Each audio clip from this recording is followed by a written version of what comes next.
اللہ تعالیٰ کے فضل و کرم سے پاکستان کے اندر جو عوام کو لڑانے کا پلان تھا، منصوبہ تھا، وہ بری طرح سے ناکام ہوا ہے۔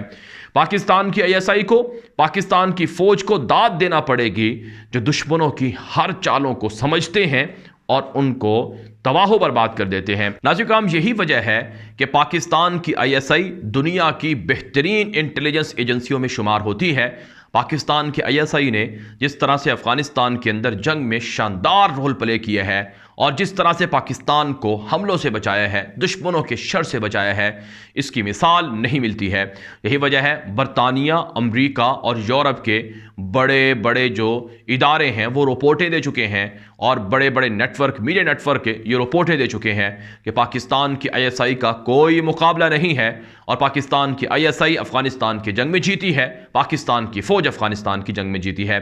تو اس لیے ناظرین کرام، CIA نے، موساد نے، را نے، MI6 نے جو پلان بنائے تھے، جو منصوبے بنائے تھے پاکستان کے خلاف اور افغانستان کی جنگ کا بدلہ لینے کے لیے بنائے تھے، وہ سارے کے سارے منصوبے تباہ و برباد ہو گئے ہیں۔ اللہ کا شکر ہے پاکستان ایک عالمی سازش سے محفوظ ہو گیا ہے۔ آپ کیا سمجھتے ہیں کہ پاکستان کے وزیر اعظم عمران خان کو جو عالمی سازش کا اندازہ ہوا ہے، جس طرح سے سفیر کے ذریعے سے انہیں پیغام پہنچایا گیا، کیا محض اتنا ہی انہیں معلوم ہوا ہے اور وہ ان کی اپنی جو سفارتکاری ہے دفتر خارجہ اس کے ذریعے سے معلوم ہوا ہے؟ نہیں ناظرین کرام، بلکہ پاکستان کے انٹیلیجنس ایجنسیاں پاکستان کے وزیر اعظم عمران خان کو لمحہ بلمحہ رپورٹ کرتی رہی ہیں کہ کون پاکستان کے اندر آ رہا ہے اور کون سا سفیر کس سے ملاقات کر رہا ہے اور کون کس سے پیسے لے رہا ہے اور کہاں پر وہ پیسہ خرچ ہو رہا ہے۔ سب کچھ پردے کے پیچھے سے پاکستان کے گمنام ہیروز سب چیزوں کو مانیٹر کر رہے تھے، ان کو پکڑ رہے تھے، اور جس کی بنا پر پاکستان کے وزیر اعظم عمران خان نے بڑے بڑے سٹینڈ لیے ہیں۔ تو آج جو لوگ یہ کہتے ہیں کہ پاکستان کی فوج عمران خان کو سپورٹ کر رہی ہے، جو لوگ یہ کہتے ہیں کہ پاکستان کی فوج عمران خان کے خلاف ہے، ان دونوں کو اپنی نظروں پر یا اپنے رویوں پر، سلوک پر غور کرنا چاہیے۔ ناظرین کرام، پاکستان کی فوج ہے تو یہ ملک ہے۔ پاکستان کی فوج اور انٹیلیجنس ایجنسیاں جس انداز سے اس ملک کی حفاظت کے لیے کام کرتی ہیں، اس میں کوئی شک و شبہ نہیں ہے کہ وہ وطن کی حفاظت کے لیے کام کرتی ہیں۔ ناظرین کرام، میں یہ نہیں کہتا ہوں کہ ہر ادارے کے اندر 100% ہی لوگ ٹھیک ہوں گے یا کسی ادارے کے اندر کسی بھی طرح کی برائی نہیں ہوگی۔ دنیا کے اندر نہ کوئی انسان مکمل طور پر ٹھیک ہو سکتا ہے کہ اس کے اندر کوئی خامی نہ ہو، کوئی اس کے اندر کوئی ایسا نقص نہ ہو، عیب نہ ہو، قطعاً ایسا نہیں ہو سکتا، اور نہ ہی کوئی ادارہ ہے۔ پاکستان کی فوج کے اندر بھی ایسے لوگ ہوں گے جن کے اندر برائیاں ہوں گی اور جن کے فیصلوں کی وجہ سے یقیناً اس ادارے کو بھی نقصان ہوتا ہوگا، لیکن یہ نہیں ہم کہہ سکتے کہ پورا کا پورا ادارہ یا پوری کی پوری جو ایک پورا کا پورا جو اعلیٰ عہدیدار ہیں، یہ سارے کے سارے لوگ خراب ہوں۔ اس لیے ناظرین کرام، میں آپ کو شروع میں بتاتا آیا ہوں کہ انشاءاللہ یہ سازش ناکام ہوگی، اور اللہ کے شکر سے یہ سازش ناکام ہوئی ہے۔ اب پاکستان کے اندر جو حالات ہیں وہ اب نئے الیکشن کے بن چکے ہیں، اگرچہ سپریم کورٹ کے اندر اس کیس کی سماعت ہونی ہے۔ آج پاکستان کے وزیر اعظم عمران خان کو کابینہ ڈویژن نے باقاعدہ ڈی نوٹیفائی کر دیا ہے۔ اب وہ پاکستان کے وزیر اعظم نہیں رہے ہیں آفیشلی، اگرچہ صدر پاکستان کی ہدایت پر وہ کیئر ٹیکر نگران وزیر اعظم کے آنے تک وہ وزارت عظمیٰ کے عہدے پر رہیں گے، کام کرتے رہیں گے، اور اس کے لیے بھی مشاورت جاری ہے۔ لیکن ساتھ ساتھ ناظرین کرام، جو الیکشن کا ماحول بنا ہے، عوام پاکستان کے وزیر اعظم عمران خان کے حق میں نکلی ہوئی ہے، انہیں سپورٹ کر رہی ہے۔ ناظرین کرام، اس پورے معاملے کے اندر اگر کسی سب سے زیادہ مار پڑی ہے، یہ جو پٹا ہے، وہ لوگ ہیں جو امریکہ کی غلامی پر راضی ہوئے، جو امریکہ کی غلامی کو قبول کرنے پر راضی ہوئے، ان کو سب سے زیادہ برے انداز سے مار پڑی ہے۔ تو یہی وجہ ہے ناظرین کرام، اب ان کی چیخیں نکل رہی ہیں، وہ بے حد پریشان ہیں، ان کو سمجھ نہیں آ رہا کہ وہ کریں تو کرے کیا۔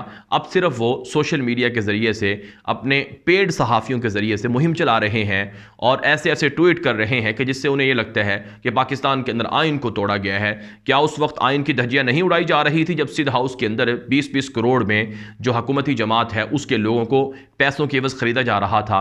کتنا بڑا یہ آئین کو توڑنا تھا کہ ایک ایسی خاتون جو مخصوص نشست پر وہ پارٹی کی جانب سے ایک طرح سے اسے تحفے میں دی ہوئی سیٹ تھی، اس کو بھی وہ 20 کروڑ کے عوض بیچتے. کتنا افسوسناک بات تھی.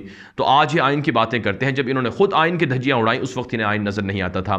یہی وجہ ناظرین کرام جہاں یہ جو امریکہ کے ہواری تھے یا ان کی غلامی کرنے والے لوگ تھے, جہاں ان کو نقصان پہنچا ہے, یہ سکتے میں ہے, وہی ناظرین کرام ان کو سپانسر کرنے والے یا ان کی مدد کرنے والے وہ بھی پریشان ہیں. بھارت کا میڈیا اٹھا کر دیکھ لیں, چیخ و پکار جاری ہے, افسوس ہو رہا ہے, اور پاکستان کو یہ کہا جا رہا ہے کہ تم نے آئین توڑ دیا ہے. انہیں بھارت کی خواہش تھی کہ خون خرابہ ہو, دنگے فسادات ہوں, عمران خان چلا جائے, ایمرجنسی لگے, بھارت کے خواب تھے. اور یہی کچھ اسرائیل کے اندر ہے. آپ اسرائیل کے بڑے اخبار اٹھا کر دیکھ لیں, ہیریٹیج کو دیکھ لیں, یروشلم پوسٹ کو دیکھ لیں, اسرائیل ٹوڈے کو دیکھ لیں, ٹائمز آف اسرائیل کو دیکھ لیں, یا دیوت رہنوت کو دیکھ لیں, اور اس کے علاوہ امریکہ کے اخبارات کو دیکھ لیں. ہر جگہ پر افسوس ہے, صف ماتم ہے, سوگ ہے.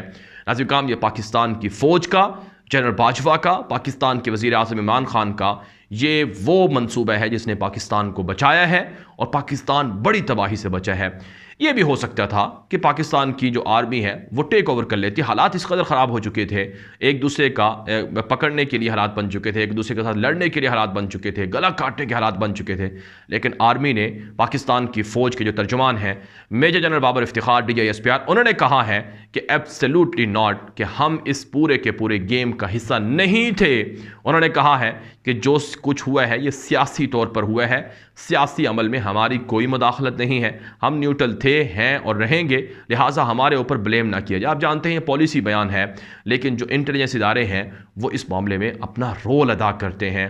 ان کا آئینی فریضہ ہوتا ہے کہ وہ یہ کام کریں, اور وہ یہ کام کر کے حکومت کو, عوام کو, ملک کو بحران سے نکالیں. یہ ان کا آئینی فریضہ ہوتا ہے, چنانچہ وہ اپنا کام کر رہے ہیں.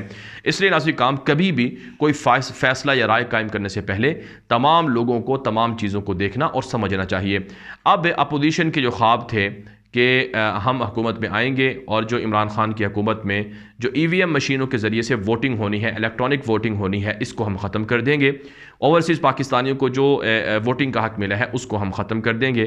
ان کا خیال تھا کہ نومبر میں نئے آرمی چیف کی تعیناتی ہونی ہے. ان کے دلوں کے اندر یہ بات بیٹھی ہوئی تھی کہ کہیں جنرل فیض حمید کو عمران خان نیا آرمی چیف مقرر نہ کر دیں, تو اس وجہ سے یہ فوری طور پر یہ حکومت میں آ کر یہ نئے آرمی چیف کی تعیناتی بھی کرنے والے تھے تاکہ من پسند شخص کو لگا دیں. اگرچہ آرمی کا اپنا ادارہ ہے, ان کے اپنے رول ہیں, وہ اس کو فالو کرتے ہیں. پاکستان کے وزیر اعظم بھی کہہ چکے ہیں کہ ان کے وہم و گمان میں بھی نہیں ہے کہ وہ DGISI, جو سابق DGISI تھے جنرل فیض, ان کو آرمی چیف بنائیں گے. جو بھی پروموشن ہوگی وہ رول کے مطابق ہوگی. تو ناظرین کرام یہ بڑے بڑے خواب تھے اپوزیشن کے جو پورے نہیں ہوئے ہیں, اور اب وہ سکتے کے اندر ہیں, اور اب وہ سوگ کے اندر ہیں. اب وہ کچھ نہیں کر سکتے ہیں, یہاں تک کہ وہ اپنی مقبولیت بھی تباہ کروا چکے ہیں. لوگ ان کو امریکی ایجنٹ کہتے ہیں, امریکہ کا ہواری کہتے ہیں, اور پاکستان کے وزیر اعظم عمران خان کو لوگ اپریشیٹ کر رہے ہیں. تو اس سے ناظرین کرام کہا جاتا ہے کہ باطل چاہے جتنی مرضی سازشیں کر لے, باطل کی سازشیں کبھی کامیاب نہیں ہوتی ہیں. اہل حق اللہ کی مدد کے ساتھ جیتتے ہیں اور جیتتے رہیں گے. پاکستان کو تباہ کرنے والے, پاکستان کو بدامنی سے دوچار کرنے والے دشمن اسی طرح سے انشاءاللہ ذلیل ہوتے رہیں گے. یہ ویڈیو عام کر دیں, زیادہ لوگوں کے ساتھ شیئر کریں تاکہ یہ معلومات جان سکیں لوگ. میرا ٹویٹر اکاؤنٹ کو فالو کر لیں مزید خبروں کے لیے. اب تک کے لیے اتنا ہی اجازت دیجیے. السلام علیکم ورحمۃ اللہ وبرکاتہ.